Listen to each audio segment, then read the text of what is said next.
On a story we first told you about last night, Miami-Dade County is taking steps to prepare for sea level rise. And tonight, we're talking with the county's top official on that mission. CBS 4's Ty Russell is live in Miami with more. Ty. Well, Rudabate, tonight, Miami-Dade County leaders are looking at what improvements could be made to hundreds of buildings and properties.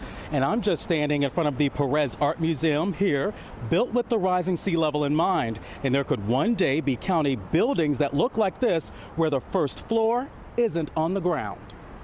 There's a hidden battle along the beautiful coast of Miami-Dade. County leaders are preparing for the sea level to rise about 2 feet by 2060.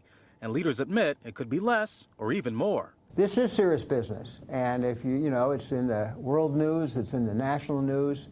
It has serious implications for Southeast Florida. James Murley is Miami-Dade's chief resilience officer. His job is to get the county ready for the rising water.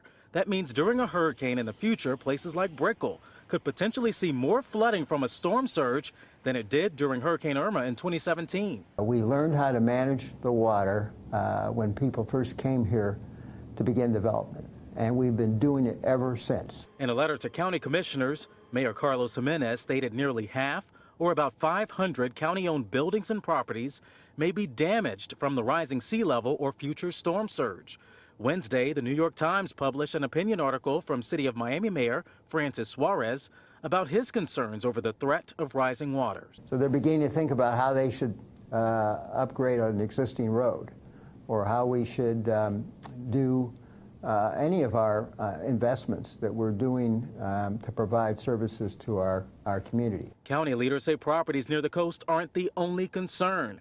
Rising rivers, canals, and an aging drainage system could be a problem, since nobody saw Miami-Dade being as popular as it is today.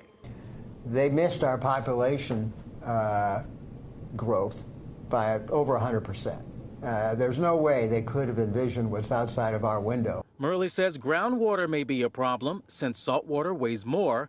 Once saltwater is in the ground, it could push the fresh groundwater up to the surface.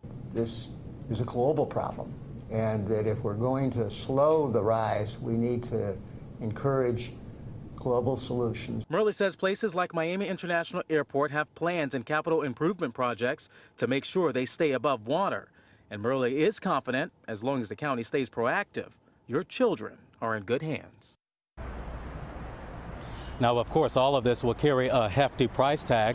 A study shows the county must increase its capital projects budget by 4% to help battle that rising sea level and to avoid losing dozens of facilities. Now, also what's next for the county is to start meeting with the public in April. They'll be meeting with homeowners and business owners to help them get ready for the rising sea level.